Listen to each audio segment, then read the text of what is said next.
You're listening to Shoe In, covering the ins and outs of all things footwear, from sneakers to heels, loafers to slippers, and every type of shoe in between. Brought to you by the FDRA, the Footwear Industries Association focused on retail, trade, politics, and fashion, helping create and enhance conversations on all things footwear.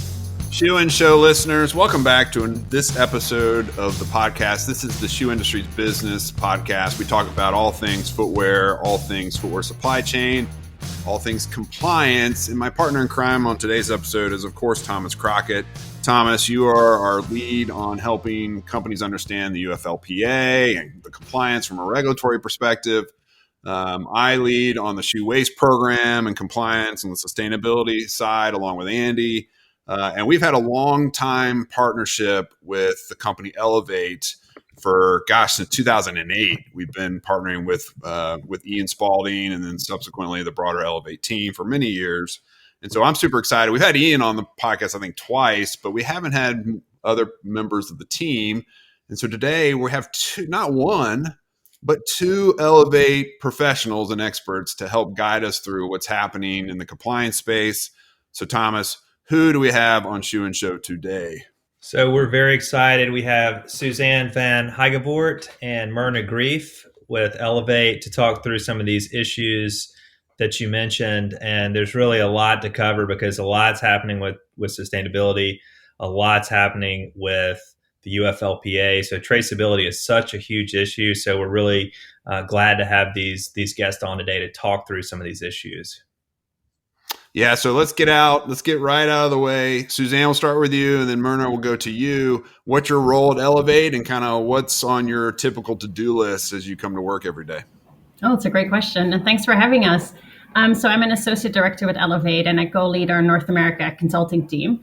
So our team works with companies, brands, retailers, vendors, to design their responsible sourcing programs, conduct risk assessments, understand where in the supply chain they face the biggest potential risks, social or environmental, and then develop programs and policies and strategies to mitigate and manage that risk. What about you, Myrna? I am a director at Elevate. My focus is on vendors, suppliers, licensees that are the, direct context or more direct context with the factories that supply the major retailers in America and in Europe. Got it. So I'll start with the first question. Then Thomas, you're the expert, particularly in UFLPA. You can kind of come in behind me. So Suzanne, you briefed our board just recently. You talked a lot about what should be keeping our members up at night in the compliance space. What are three takeaways that you delivered to our board that I think the broader footwear industry should be thinking about? Yeah. I think the first one is that the landscape has changed drastically, right? A couple of years ago, companies would really focus on their highest spend, maybe highest risk suppliers, or have a one-size-fits-all compliance program for all of their tier one facilities. And what has really changed with the new legislation is that companies are now expected to have full visibility across their supply chain, which of course is incredibly difficult, but really required by the UFLPA and also the legislation that we see emerging in Europe. The second piece, I think, is that companies are expected to do more than audits, to really know what's going on to the extent possible, go on the ground, ask additional questions, listen to workers to really have a good picture of the potential issues. And I think the third piece is the new focus on the US as a risk market. Historically, we've really focused on East Asia, of course, and a lot of companies have established robust programs in Asia, China, et cetera, to manage risk. But you might have seen the recent New York Times articles and the different findings on child labor in the US as well. And so we get a lot of questions now around how to manage risk closer to home, whether it's in companies' own factories in the US or North America, or their tier one suppliers that are based here. All right, so let's talk about the UFLPA. Let's come back to that. The child labor issue in the US is really interesting. We'd be interested to get your thoughts on that too. But can you talk more about why it's important to find the right partner for brands that are trying to navigate this complex issue? Why there's a lot of service providers out there that say that they can really help with this issue. What are some thoughts on kind of how Elevate works in this space and why it's important to find a key partner on this? Yeah, it's a great question. I think One of the challenges for companies to navigate now is there's a strong focus on supply chain traceability software, right? Let's use a tool that can help us to map our supply chain. And honestly, that's really difficult to do. I'm sure many brands that are listening in are facing these challenges where they might have mapped a certain percentage of their supply chain but haven't gotten to the full 100% or in lower tiers, because your leverage really decreases as you get deeper into the supply chain. So the level of response usually declines. So having really strong partnerships and supplier engagement with your tier one suppliers that see the benefit of providing this level of disclosure, this level of transparency, and working with you to map their supply chain, I think is critical. So you see often that the traceability or kind of like the supply chain mapping results are stronger if you have those supplier relationships and that leverage where the tier one will be working to engage tier two and beyond. The other piece I would highlight is that the software is great, but it's still a lot of just like manual labor, right? It's calling suppliers, working with them, asking them to cascade questionnaires, et cetera, further down the chain. So I think for companies to realize that a software can be a good tool, but it will still require a lot of just labor and hours to map your supply chain. And then often it changes, of course, as you have supply chain churn and are looking at new vendors. And so it's a continuous effort that you'll need to keep going on a regular basis. Hey, Myrna, let me ask you this. You've sat on kind of both sides of the ledger, if you will, right? On the brand, on kind of the brand side in the apparel space, and now you're on the Elevate side with customer engagement. So you have a unique experience being on both. What's kind of your messaging with your partners here in the U.S. Relative to the challenges that Suzanne just outlined? And then how would you advise, again, having sat on both sides, how would you advise brands to be critically thinking about the best approach to these issues right now, particularly on traceability? Yeah, great question, Matt. Thank you. Difficult because traceability requires resources. Difficult for brands. Most brands recognize this, that it's difficult to put all of that responsibility onto their vendors. The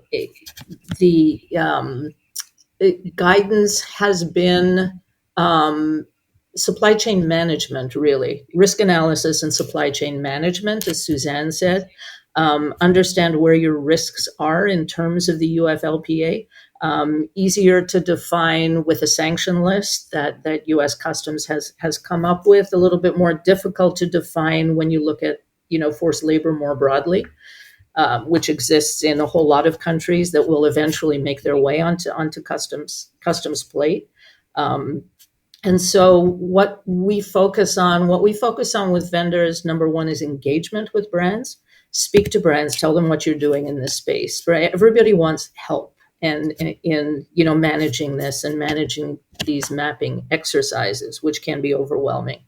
And so engage, speak. Instead of responsible sourcing being purely a top-down exercise, work on it being a middle-up.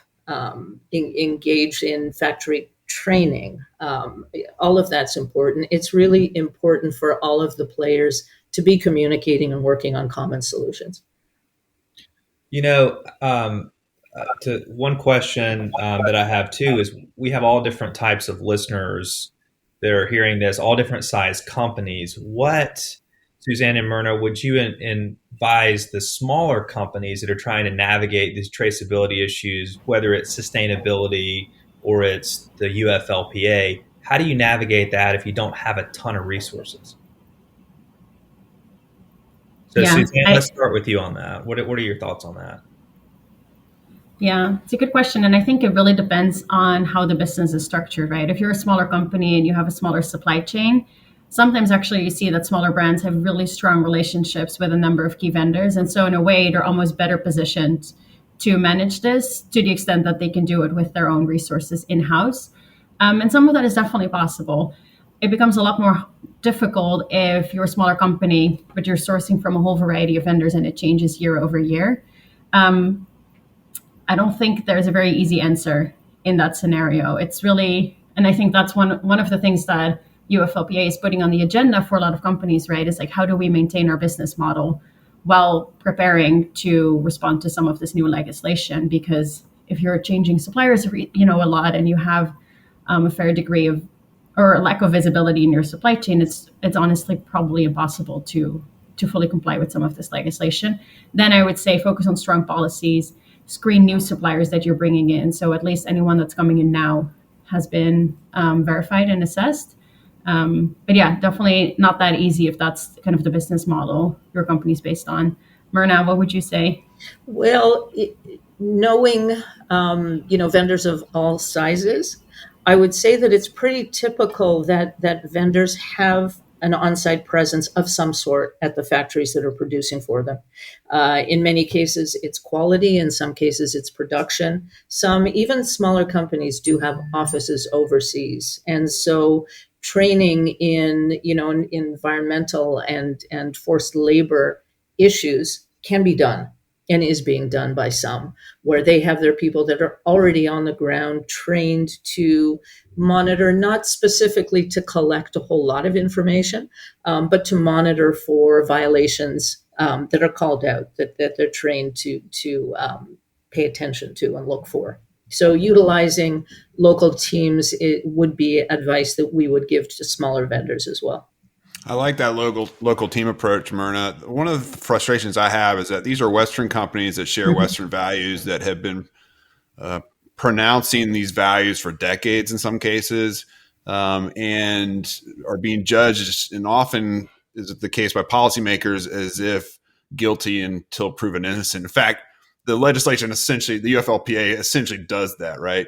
And so my frustration is that our companies, in partnership with companies like Elevate for decades, have long said we have a zero tolerance on forced labor, and if we find it, we kill that contract. No questions asked. In fact, we did a open source code of conduct.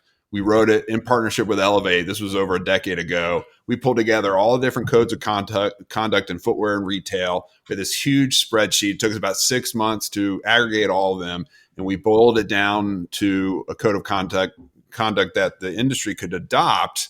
And it's open source on FDRA.org to this day. And at the top in red is zero tolerance forced labor. And so our messaging has always been to the US government, and maybe subsequently other governments in the West, is like, we're glad you're concerned about this. Welcome to something we've been focused on. Welcome to the party, essentially, right? I'm glad you're coming around to where we stand. But the power dynamic is in reverse, because it's the government who has very little understanding as to how supply chains work and how possible visibility is, that is requiring these things of companies that obviously want to do what's right and have had teams on the ground in Asia, as Myrna, as you pointed out, for a long time. And so it's a little bit of a frustrating environment, I think, for our members, and they won't voice it in this way because they're trying to do what's right and not poke the bear, if you will. But its trade association is quite frustrated because we know how hard companies work in this space and have done so with companies like Elevate for a long, long time. Do you feel some of that frustration, Suzanne? Is that something that you think is worthy, or maybe it just doesn't matter? We just need to get with the program and figure it out. Yeah, I think it's a frustrating moment in time for a lot of companies, right? It's like, okay, well, there's this guidance, but it's really hard to implement. In some cases, it's probably impossible to adhere to all of it, just given, kind of like what's feasible to do in your supply chain. I think really the most difficult part for companies is, a lot of these issues are in lower tiers of the supply chain. So how do you get there? And so I think kind of coming back to that point of like really leveraging then those supplier relationships you had already. And because I think a lot of brands have really invested in their tier ones, broadening that mindset to include lower tiers is definitely, some companies are there already. They've mapped all the way down to tier 5, but for others, it's definitely new. And it's a bit of a change or shift in mindset. But the one thing I would say that's maybe, I don't know if it's a positive, but that I hear from some clients is that the responsible sourcing teams and ESG teams find that this is kind of creating a lot of board interest, CEO level, C-suite level interest in sustainability and ESG. And so it's kind of helping to make that a bigger ticket item internally. So some people, although not all, are happy about the legislation because it's elevating the importance of their work, but definitely a mixed bag, I would say. You mentioned the child labor in the U.S. issue earlier. Just wondering if you could speak to that for anybody that doesn't know that. The debate so far has been focused on what's happening in China with forced labor, but what's happening in the U.S. with forced labor or child labor? Yeah, so and maybe one thing just to add here is that we're also working a lot on forced labor in other countries, like for example, Malaysia, where a lot of brands are reaching out to us to help them repay recruitment fees. So it's migrant workers that were forced to pay recruitment fees and that work to kind of repay that. And we're working with them to do the workers right. So that's another area where forced labor has been really kind of like a big topic and got a lot of focus. I think the US, it's a complicated one, right? We're talking about state level legislation, we're talking about migration. There's a lot of kind of geopolitical factors in place. But I think a lot of the companies whose suppliers were listed in the New York Times article realized that it's not always, sometimes it's their tier one supplier, their manufacturing sites or so. Sometimes it's the cleaners or the service providers that initially were completely out of scope of responsible sourcing programs, that third invisible shift overnight. So how do you deal with that? And do you have to include recruitment agencies, cleaners, other service providers into the scope of your program to understand what's happening there? Because that's often where we see there's a little bit more of a gray area and there's just less monitoring and oversight, which of course is understandable because that's a whole additional group. But that's a lot of the conversations we're having now around how do we include those service providers where there might be higher risk of child labor or forced labor within the US. Hey, Myrna, as we close out the conversation, let's talk about something on kind of the progressive side and the offensive side. We talked a lot about kind of defensive measures companies are taking, but we launched a shoe waste program with Elevate, 4 years ago. It's expanded now to beyond China and Vietnam. We're looking at other markets, India, Cambodia, just to name a few. It's growing exponentially. From your perspective, as someone who helps us engage with the brands here stateside, what do you think has been kind of the secret of the success of the program, and how do you think the future will play out as we continue to build it? Well, thanks for bringing this in. It's addressing a really positive piece of the E in ESG, and it's something that we can do something about. And in the 4 years that we've been working on it, we've proven that we can. It's got a really lofty goal of zero waste in footwear manufacturing. We're going to eliminate landfill and incineration of all waste is our hope. And we did a pilot program, launched the pilot program in 2020 with 19 factories in China, expanded to 26 factories in 2021, and the results were astonishing. Our 2021 closing figures showed a 91% reduction in waste into landfill and incineration. So how do we do this? And this kind of speaks to people on the ground with relationships at the factories. Because initially it was the reaction, as it is in many cases with a lot of ESG initiatives, was you want us to do what? You want us to do more? Who's going to pay for it? How are we going to pay for it? And we have a team of experts that go work. It's a year-long program. We start with a baseline assessment. We deal with really real issues that the factories have, like, okay, you're teaching us how to segregate waste. Where do we put it? In terms of setting up bins in the factories. We also work with factories. Another challenge is who is going to collect our recyclables and our waste to dispose of it properly. We have contracts. The owner's brother is in the business and takes care of it. And so we do research. Shoe factories tend to be localized, in like Dongguan in southern China, Vietnam, Cambodia as well, that we're looking into. They're pretty localized. And so our team has gone out and investigated legitimate recyclers, legitimate waste disposal companies. And we feed that information to the factories. And what we found in working with the factories, training them on waste management systems, is, first of all, that there is a return on investment for them, which they're really excited about. There's a collaboration. It's not so much we're coming in to monitor what you're doing. We're ticking boxes. We're telling you where you failed and where you have to fix things. We're working with them on setting up systems and really making a difference. For 2022, we almost doubled. We were up to close to 50 factories. Final figures are not in yet, but they'll be close to the over 90% result of 2021. And for 2023, so far we have 37 factories. We're looking to build on that. And really, the cost of this year-long program is around the cost of 2 social audits. And it is an incredible program. We think that there should be a whole lot more factories involved. As Matt said, we began in China. The majority of shoe manufacturing is still done in China, but we've expanded to Vietnam. That's up and running.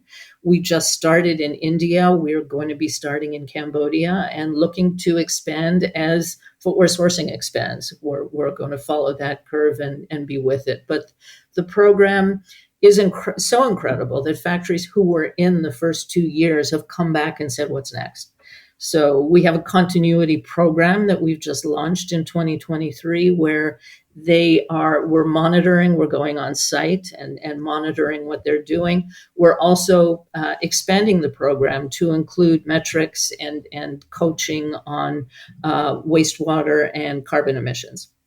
So the program's growing. We're really excited with the progress and the results, as are the factories and the brands.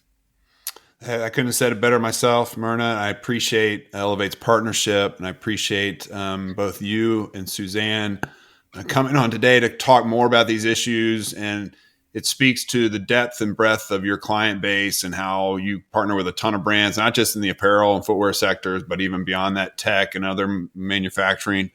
So on behalf of Thomas, myself, thank you so much for coming on today and giving us some wisdom. We really appreciate it. Well, thanks for having us. Yeah, thanks for having us. Sure. So, folks, this has been another edition of the Shoe and Show podcasts. We appreciate you listening in. If you have an interest in joining the Shoe Waste program, you can shoot us a note at info@fdra.org. There's still time to get your factory signed up. In the meantime, we ask that you listen to us across all the different platforms. Share this with family and friends and colleagues in the industry because this is the only shoe business podcast out there that we know of. And based on our 7 years of doing this, we know we're only just getting started on these critical conversations. So thanks again for joining us. And until next time, Shoe and Show is out. Shoe In has been brought to you by the FDRA, the Footwear Industries Association focused on retail, trade, politics, and fashion, helping create and enhance conversations on all things footwear. For information about FDRA, visit fdra.org.